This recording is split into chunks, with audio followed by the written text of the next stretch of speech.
যদি ভাবো কাল করবো কাল করবো কাল করবো, কথাই আছে রাবণের কাল কিন্তু কালই থেকে গেল। তাই কাল করবো বলে কিছু রাখতে হয় না, আজ করবো মানে এখনই করবো, এটা একটা জেদ রাখতে হবে। Radhe Radhe and welcome to Adda study with MG চ্যানেলে। আড্ডা স্টাডি উইথ এমজি চ্যানেলের পক্ষ থেকে তোমাদের সকলকে স্বাগত জানাই। আশা করি তোমরা তোমাদের প্রিপারেশন খুব ভালোভাবে চালাচ্ছ। এভাবে এগিয়ে যাও, নিজের জীবনের সফলতার দিকে এগোতে হলে এখন থেকে তোমাকে একটু একটু করে প্র্যাকটিস করতে হবে। মনে রাখবে তোমার সাকসেসের পিছনে একমাত্র তুমিই থাকবে, কেননা যদি তুমি ফেল হও তার জন্য তুমি দায়ী, এবং তুমি যদি সাকসেস পাও তার জন্য তোমারই হার্ডওয়ার্ক দরকার, তাছাড়া আর কেউ তোমাকে হেল্প করবে না। তাই নিজের সাকসেসের উপর ফোকাস করো, ডিসিপ্লিন মেনটেন করো, নিজেকে এখন থেকে তৈরি করো সেই খাকি ড্রেস এবং সেই স্টার তোমার কাঁধে লাগানোর জন্য। যারা 2024-এর কলকাতা পুলিশ এবং ডাব্লিউবির কনস্টেবলের জন্য প্রিপারেশন শুরু করেছো তাদের জন্য এই ভিডিওটি খুবই গুরুত্বপূর্ণ।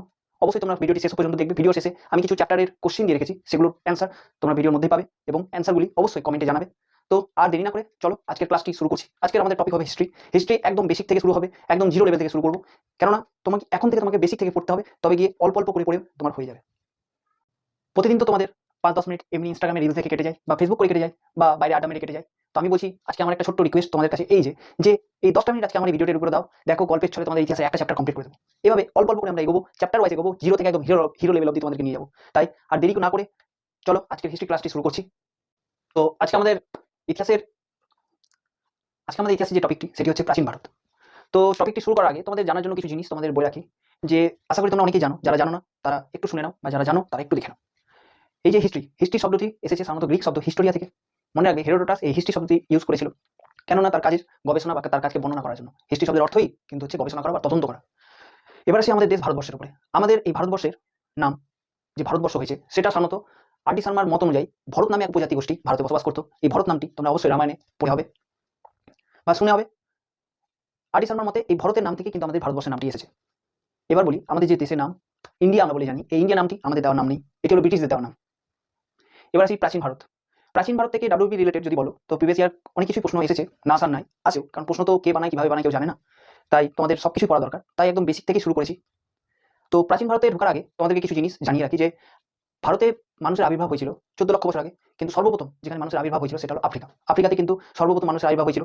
এবং তোমাদের ডাব্লিউবিসিএস এর একটা প্রশ্ন দেখেছিলাম যে হোমো ইরেক্টাসের জীবাশ্ম কোথায় পাওয়া গেছে। আচ্ছা চলো, কোন নদীর তীরে পাওয়া গেছে এটাও বলে দিলাম। যারা জানো অবশ্যই কমেন্টে লিখিও, ভিডিও শেষে আমি বলে দেবো অ্যান্সারটি। তো এই আফ্রিকার পরে ভারতে কিন্তু মানুষের আবির্ভাব হয়েছে, তোমাদেরকে এতটা বলা। সাধারণত মহারাষ্ট্রের পুনেতে বড়িগুহা থেকে এই সম্প্রতি একটা প্রাপ্ত প্রতিবেদনে এটাই জানা গেছে যে ভারতে মানুষের জনবসতি আফ্রিকার পরেই হয়েছিল। এবার আসি যুগ। দেখো যুগ দুই ধরনের, একটা হলো প্লেস্টোসিন, একটা হলো হলোসিন। প্লেস্টোসিন কোনটাকে বলছে? প্লেস্টোসিন হচ্ছে সাম্প্রতিক দিনের বা প্রাচীন তুষার যুগ, আর হলোসিন হচ্ছে বর্তমান অর্থাৎ পরবর্তী তুষার যুগ। তুমি যা বর্তমানে বলতে পারো, পরবর্তী বলতে পারো, অসুবিধা কিছু নেই। তো এই হলোসিনকে আবার 3 ভাগে ভাগ করা হয়, একটা হলো প্রস্তর যুগ, একটা তাম্র যুগ, একটা লৌহ যুগ। এবার এই প্রস্তর যুগ আমরা শুরু করছি। এই প্রস্তর শব্দের অর্থ হচ্ছে কি প্রাচীন, প্রাচীন যুগ বা স্টোন এজ যাকে বলে। এই স্টোন এজকে জন লুব্লক প্রথমে 2টি ভাগে ভাগ করেছিলেন। সেই 2টি ভাগ ছিল, একটা হলো প্রাচীন প্রস্তর যুগ, একটা হলো নব্য প্রস্তর যুগ। কিন্তু পরবর্তীতে গ্যাব্রিয়েল ডি মর্টিলেট, নামটা মনে রাখবে, গ্যাব্রিয়েল ডি মর্টিলেট এই প্রাচীন এবং নব্য প্রস্তর যুগের মাঝখানে একটা মধ্য প্রস্তর যুগের সূচনা বা আবিষ্কার বা এই নামটি দিন, যা তোমরা বলতে পারো। এবার আসি আমরা প্রাচীন প্রস্তর যুগ বা প্যালিওলিথিক এজ। প্যালিওলিথিক এজ, এই প্রাচীন প্রস্তর যুগ বা প্যালিওলিথিক এজ, এই প্যালিওলিথিক শব্দের অর্থ হচ্ছে, প্যালিও শব্দের অর্থ হচ্ছে তোমার গিয়ে প্রাচীন, এবং লিথিক শব্দের হচ্ছে প্রস্তর, তাই প্যালিওলিথিক বলা হয় একে। এবার এর সালটি খুব ইম্পর্টেন্ট, এর সাল হচ্ছে 5 লাখ থেকে 10,000, 5 লাখ থেকে 10,000 খ্রিস্টপূর্বাব্দ হচ্ছে প্যালিওলিথিক এজের বা প্রাচীন প্রস্তর যুগের। এবার একটা প্রশ্ন প্রায় এসেছে বা আসে, প্রিভিয়াস ইয়ারেও আমি দেখেছি, তোমাদের সঙ্গে শেয়ার করব, যে এই প্রাচীন যুগ বা প্রাচীন প্রস্তর যুগ ভারতে এর একটা নিদর্শন একজন খুঁজে বার করেছিলেন, তার নাম, তিনি হচ্ছেন রবার্ট ব্রুস ফুট। নামটি মনে রাখবে, Robert foot. Robert Bruce foot তিনি প্রথম যিনি ভারতে এই প্রাচীন প্রস্তর যুগের নিদর্শন খুঁজে বার করেছিলেন। এবার আমরা আসবো প্রাচীন প্রস্তর যুগের মানুষের কিছু বিবরণ নিয়ে। দেখো, তারা যে পাথরটি ব্যবহার করতো সেটা ছিল কোয়ার্টজাইট পাথর বা চার্ট পাথর, এবং এর সঙ্গে তারা ব্যাসল্ট পাথর ব্যবহার করতো। এই 3টে জিনিস তোমাকে মনে রাখতে হবে। এবং এই প্রাচীন প্রস্তর যুগের আবার 3টি ভাগ আছে, সর্বপ্রাচীন, একটা হলো মধ্যপ্রাচীন, একটা হলো অন্তিম প্রাচীন। এখান থেকে বিশেষ কোনো প্রশ্ন আসে না, তবে জায়গাগুলো খুব ইম্পর্টেন্ট, তো আমি জায়গাগুলো পরে তোমাদের সঙ্গে আলোচনা করে দিচ্ছি। এরপরে নেক্সট আসছি তোমার হচ্ছে মধ্যপ্রস্তর যুগ।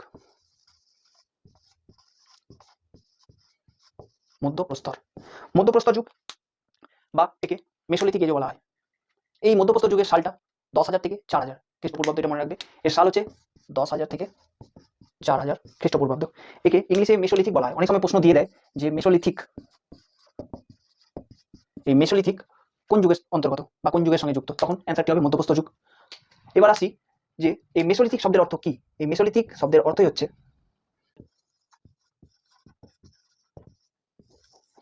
সব পাথরের নির্মিত। একে মাইক্রোলিথিক যুগ বলা হয়ে থাকে বা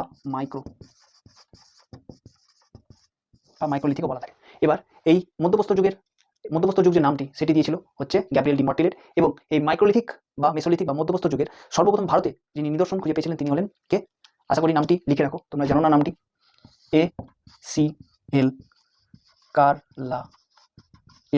ACL কার্লাইল বিন্ধ্য পর্বত থেকে তিনি নিদর্শন খুঁজে বের করেছিলেন। এবার দেখো, প্রাচীন প্রস্তর যুগে কিন্তু মানুষ তখনও পোশাক বা কিভাবে তারা শিকার করতো, শুধু তারা শিকার করতো, কিন্তু পোশাক আশাক সেরকম তাদের কোনো জ্ঞান ছিল না। কিন্তু মধ্যপ্রস্তর যুগে কিন্তু তারা গাছের ছাল এবং পশম ব্যবহার শুরু করেছিল। প্রাচীন প্রস্তর যুগে যখন তারা গুহার মধ্যে থাকতো, কিন্তু মধ্যপ্রস্তর যুগে তারা আস্তে আস্তে নিজেদের গোষ্ঠী বানাতে শুরু করেছিল, একটা ঘর তৈরি করতে শুরু করেছিল। এবার এই মধ্যপ্রস্তর যুগেরও কিছু গুরুত্বপূর্ণ জায়গা রয়েছে, সেই মুখ্য স্থানগুলি তোমাদেরকে বলে দেবো। তার মধ্যে একটি খুব গুরুত্বপূর্ণ স্থান তোমাদেরকে এখনই বলে দিচ্ছি, সেটা হচ্ছে ভীমবেটকা। নামটি সবাই শুনেছো, পাথরের গুহা। এই ভীমবেটকা পাথরের গুহা এটি ওয়ার্ল্ড হেরিটেজ সাইটের আখ্যা পেয়েছে, আশা করি তোমরা জানো। এবং এই প্রশ্নটি কলকাতা পুলিশেও এসেছিল। কত সাল? 2003 সাল। এটি মনে রাখবে, সালটা হচ্ছে 2003, যখন এটা ওয়ার্ল্ড হেরিটেজ সাইট হিসাবে আখ্যায়িত পায়। এবং আবিষ্কারক হলেন শ্রী বিষ্ণু শ্রীধর ওয়াঙ্কার। মনে রাখবে নামটি, শ্রী বিষ্ণু শ্রীধর এর আবিষ্কারক হলেন। কত সাল? সালটি খুব একটা পরীক্ষায় আসে না, তবে নামটি খুব আসে, শ্রী বিষ্ণু শ্রীধর। শুধু এটা মনে রাখবে, এই ভীমবেটকা তিনি ডিসকভার করেছিলেন। তবুও তোমাদের সুবিধার্থে সালটিও বলে রাখছি, সালটি হচ্ছে 1957, স্বাধীনতার 10 বছর পর। আশা করি এখন অব্দি সব বুঝতে পেরেছো। এবার আসবো আমরা নব্যপ্রস্তর যুগ বা নিওলিথিক এজ। দেখো, এই নবপ্রস্তর বা নিওলিথিক এজ, নিও শব্দের অর্থ কিন্তু নতুন, তাই এর সালটা খুব ইম্পর্টেন্ট। এর সালটা হচ্ছে 4000 থেকে 1000 খ্রিস্টপূর্বাব্দ। এর সালটা হচ্ছে 4000 থেকে 1000 খ্রিস্টপূর্বাব্দ। এবার এই নবপ্রস্তর যুগে কিন্তু মানুষের অনেক উন্নত হয়েছিল।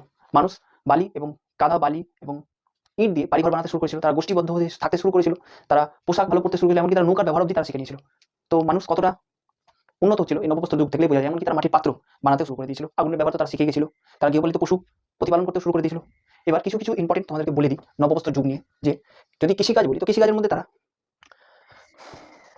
ধান ধানের ধান ধান যে চাষ হতো এর অস্তিত্ব পাওয়া গেছে কোথায়, এটা তোমরা বলতে পারবে? এটা অবশ্যই কমেন্টে জানাও। এটা এই প্রশ্নটা এসেছিল। এর অ্যান্সার হচ্ছে এলাহাবাদের প্রয়াগরাজ। এই প্রয়াগরাজটা হচ্ছে এলাহাবাদে। এর সঙ্গে ধানের সঙ্গে তারা গম, রাগি, কুলাঠিটা কি অবশ্যই কমেন্টে জানাও। এগুলো তারা চাষাবাদ করতে শুরু করেছিল। এরই সঙ্গে তোমাদেরকে একটা জায়গার নাম বলে রাখি, সেটা হচ্ছে বালুচিস্তানের মেহেরগড় সভ্যতা।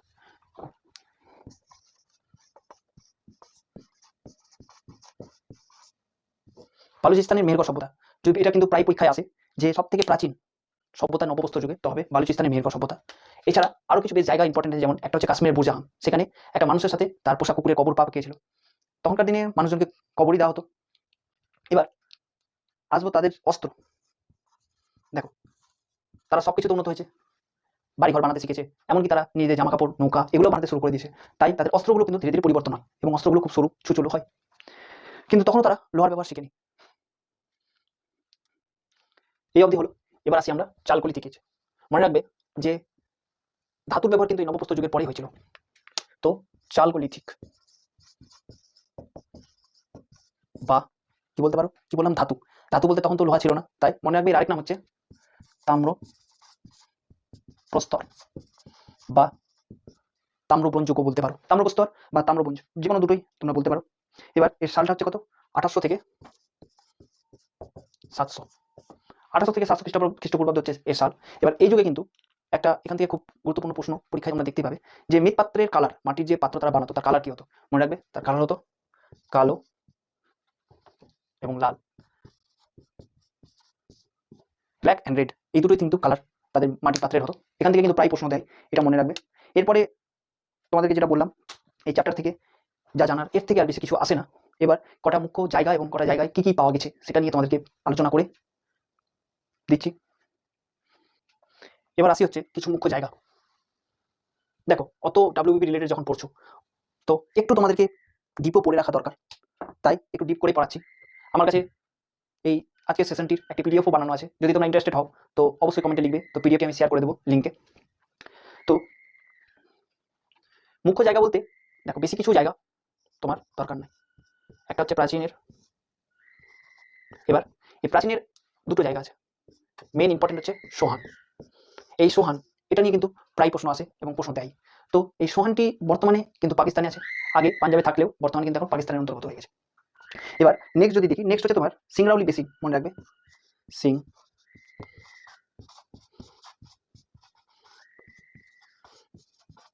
এটি হলো সিংরাউলি বেসিন, এটি হচ্ছে তোমার উত্তরপ্রদেশে আছে। এরই সঙ্গে আরেকটি লাস্ট বলে রাখি, সেটা হচ্ছে নর্মদা, যেখানে হোমো ইরেক্টাসের জীবাশ্ম পাওয়া গেছিল। এই নর্মদাতে কিন্তু হোমো ইরেক্টাসের জীবাশ্ম পাওয়া গেছিল। দেখো বিসিএসও কিন্তু এখান থেকে প্রশ্ন দেয়। তো অনেকজন যারা হরপ্পা থেকে ডাইরেক্ট পড়া শুরু করে দাও তাদের জন্য বলি চ্যাপ্টারটিতে বিশেষ কিছু না থাকলেও একটু পড়া দরকার।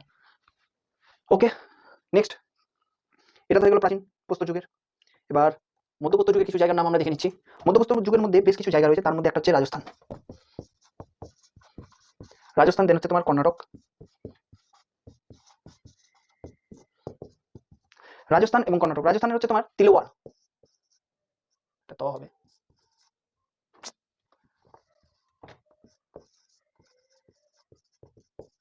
আর কর্ণাটকের হচ্ছে বেগর। এটা হলো রাজস্থান এবং কর্ণাটক। এরই সঙ্গে রয়েছে আমাদের পশ্চিমবঙ্গ। হ্যাঁ, পশ্চিমবঙ্গ। পশ্চিমবঙ্গের কোথায়? বীর বানপুর। এটা হলো তোমার পশ্চিমবঙ্গ, পশ্চিমবঙ্গের বিমারপুর এবং রাজস্থানের তিলওয়াড়া, কর্ণাটকের বেগর, এই তিনটে মধ্যপ্রস্তর থেকে। আর ভীমবেটকা তো আছে, ভীমবেটকা মনে রাখবে 2003 ওয়ার্ল্ড হেরিটেজ সাইটের আঁকা পেয়েছে এবং ভীমবেটকার আবিষ্কারক হলো কি বলেছিলাম, শ্রী বিষ্ণু শ্রীধর, 1957। ওকে, তো এবার তোমাদেরকে কিছু প্রশ্ন আমি জিজ্ঞাসা করছি, অবশ্যই কমেন্টে জানাও। প্রথম প্রশ্ন হচ্ছে যে হোমো ইরেক্টাসের জীবাশ্ম কোন নদীর তীরে পাওয়া গেছে, এটি হলো প্রথম প্রশ্ন। দ্বিতীয় প্রশ্ন হচ্ছে মধ্যপ্রস্তর যুগের যে নাম, মধ্যপ্রস্তর যুগ যে শব্দটি সেটির আবিষ্কারককে। মেসোলিথিক বা মাইক্রোলিথিক শব্দের অর্থ কি? প্রথম ধান চাষের নিদর্শন কোথায় পাওয়া গেছিল? এবং এরই সাথে চালকোলিথিক যুগের আরেক নাম কি? এই কটি প্রশ্ন তোমাদেরকে বললাম। এর সঙ্গে আরেকটি প্রশ্ন, হ্যাঁ আরেকটি প্রশ্ন তোমরা লিখে রাখো যে আমাদের যে ভারতবর্ষের নাম, ভারতবর্ষ যে আমরা আছি, সেই ভারতবর্ষের নামটি কার নাম অনুযায়ী হয়েছিল? এটি একটি প্রশ্ন। ব্যাস, আজকের এই 10 মিনিট 12 মিনিটের ক্লাস এখানেই শেষ। ক্লাসটি শেষ করার আগে ক্লাসটি কেমন লাগলো তোমরা অবশ্যই জানাবে। আস্তে আস্তে আমরা চ্যাপ্টার ওয়াইজ এগোচ্ছি। নেক্সট ডে আমরা হরপ্পা শুরু করবো। হরপ্পা মঞ্জুদারো আবার সেম 10-12 মিনিটের মধ্যে যত রকম ইম্পর্টেন্ট পয়েন্ট এবং যেখান থেকে ডাব্লিউপি রিলেটেড প্রশ্ন আসতে পারে সেগুলো আমরা কভার করবো। তো ক্লাসটি শেষ করার আগে আরও একবার তোমাদেরকে আর্ট অ্যান্ড স্টাডি উইথ এমজে তরফ থেকে স্বাগত এবং অবশ্যই চ্যানেলটি সাবস্ক্রাইব করে আমাদের সাথে যুক্ত হও। মনে রাখবে কোনো রকম মোটিভেশন দেখে তুমি কিন্তু কখনো চাকরি পাবে না বা কখনো নিজেকে পরিবর্তন করতে পারবে না। পরিবর্তনটা তখনই হবে যেদিন তুমি ভয় পাবে। ভয়টা কেন পাবে? যখন তোমার রাত্রে ঘুম উড়ে যাবে একটাই চিন্তা দেখে বা একটাই চিন্তা করে যে আমাকে আরও পড়তে হবে, আমার পড়াশোনা এতটুকু সীমিত নয়, আমি যদি এখন ঘুমাই অন্যজন কিন্তু এখনো পড়ছে, এখন রাত 2টা বাজে, আমি কিন্তু এখনো ভিডিও করছি, আমি কিন্তু চেষ্টা করছি। কিন্তু তোমরা যেদিন এই ভয়টা তোমাদের মধ্যে থাকবে বা চলে আসবে সেদিন তুমি ভাববে তুমি সাফল্যের দিকে এক পা করে এগোচ্ছ। আর যদি ভাবো কাল করবো কাল করবো কাল করবো, কথাই আছে রাবণের কাল কিন্তু কালই থেকে গেল।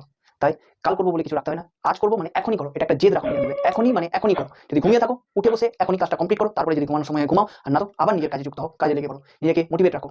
3টে লাইন সবসময় মনে রাখবে। প্রথমত যে কোনো জিনিসে সাকসেস পেতে হলে এভাবে আসে না সাকসেস, তার জন্য কটা জিনিস স্টেপ ওয়াইজ ফলো করতে হয়। আমি তোমাদেরকে 4টা জিনিস বলছি। প্রথমটি হচ্ছে কি, যে একটা বড় স্বপ্ন দেখা, অবশ্যই প্রত্যেকজনকে নিজের জীবনে একটা বড় স্বপ্ন অবশ্যই তোমাদের দেখা দরকার এবং দেখো। এবং সেকেন্ড স্টেপ হচ্ছে কি, সেই স্বপ্নের প্রতি প্রত্যেকদিন একটু একটু করে এগাও, নলেজ গেইন করো। সেই যার জন্য খাটছো সেটা নিয়ে ভাবো, উঠো বসো, ঘুমাতে গেলেও ওটা নিয়ে ভাবো, তুমি ওর মধ্যেই ঢুকে যাও। মনে রাখবে তোমার সাকসেস একমাত্র শুধু তুমি করাতে পারবে, অন্যজন কেউ পারে না, কেউ পারে না। তাই তোমাদের এটা হলো সেকেন্ড স্টেপ। এরপরে থার্ড স্টেপ যেটা আসবে সেটা হচ্ছে কি, হার্ডওয়ার্ক। হার্ডওয়ার্কের আগে কিছু নাই, শুধু হার্ডওয়ার্ক হার্ডওয়ার্ক হার্ডওয়ার্ক। এটা তোমাকে কঠোর পরিশ্রম করে যেতেই হবে, এটা ছাড়া কোনো উপায় নেই। মানলাম পুরেসায় হয়তো লিক হয়েছে, সব রাজ্যে হয়নি, কিছু রাজ্যে হয়েছে, তবে মনে রাখবে আর কিন্তু প্রশ্ন লিক হচ্ছে, কিন্তু দুদিন পর যেদিন প্রশ্নটা লিক হবে না সেদিন যারা জেনুইন ক্যান্ডিডেট তারা কিন্তু চাকরিটা পাবে, তোমাদের সামনে দিয়ে বেরিয়ে যাবে, মুখে হাসি নিয়ে বেরাবে। আশা করি প্রশাসন এসব বন্ধ করবে খুব শিগগির। আর ফোর্থ যে পয়েন্টটা হচ্ছে সেটি হচ্ছে, তোমরা ভালো করে জানো পয়েন্টটি, সেটি হচ্ছে পরিশ্রমকে ভয় করবে না। পরিশ্রমকে কখনো নিজের স্বপ্নের বাধা হয়ে দাঁড়াতে দেবে না। যদি পরিশ্রম তোমাদের স্বপ্নের বাধা হয়ে দাঁড়ায়, তাহলে কিন্তু তুমি ওখানেই ফেল। তুমি তখন সেলফ ডাউটে চলে যাবে, আর সেলফ ডাউটে একবার চলে গেলে বিশ্বাস করো তোমাকে কেউ বার করতে পারবে না। সেলফ ডাউট খুবই বাজে। সবসময় নিজেকে কনফিডেন্ট রাখো, সবসময় নিজের মধ্যে একটা ভরসা রাখো, কি আছে, আজকে হলো না তো হলো না, আজকে তুমি পড়তে পারলো না কোনো কারণে, সেটা নিয়ে চিন্তা করে লাভ নাই। আমাদের মাইন্ড সারাদিন তোমাকে ওটা নিয়ে ভাবে যে আজকে পড়া হলো না, ঠিক আছে একটু পরে পড়তে পারবো, ঠিক আছে সন্ধ্যায় পড়তে পারবো। যেই সন্ধ্যা হয়ে যাবে দেখবা, সন্ধ্যা যেই পার হয়ে যাবে, তারপর বলবে আজ আর পড়বো না, কালকে সকালে ভোর থেকে শুরু করবো। কিন্তু সেই ভোর আর হয় না। ঘুম থেকে উঠছো ছটা বা আটটা থেকে মনে হচ্ছে আরো 2 মিনিট ঘুমাই, দেখবে 10টা বেজে যাচ্ছে। তো এইভাবে করে সাকসেস কিন্তু আসবে না। সাকসেস পেতে হলে তোমাকে ডিসিপ্লিন মেনটেন করতে হবে। তার সঙ্গে যে পরিস্থিতি বা যে প্রবলেমগুলো তোমার স্বপ্নের পথে বাধা হয়ে আসছে, সেগুলোকে উঠতে দেওয়া যাবে না। সেগুলোকে একটা চ্যালেঞ্জ নিয়ে সেই প্রবলেমের সামনে দাঁড়াও এবং সেগুলোকে ফেস করে চোখে চোখ রেখে এগিয়ে যাও। দেখবে সাকসেস তোমরা পাবেই। আজকে না পেলেও 2 দিন পরে পেলেও পাবেই। মনে রাখবে সারা জীবন চুরি চলে না, চুরি একদিনই চলবে।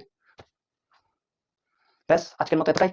ভালো লাগলে অবশ্যই লাইক শেয়ার সাবস্ক্রাইব করো আমাদের art and study with MG চ্যানেলকে। পরের দিন তোমাদের জন্য হরকম মঞ্জুদারও এবং একটা পলিটি ক্লাসও থাকছে, আর তোমাদের ম্যাথ ক্লাসটি শীঘ্রই শুরু করা হবে। তো ভালো থাকো, ভালো রেখো, গুড নাইট, বাই বাই।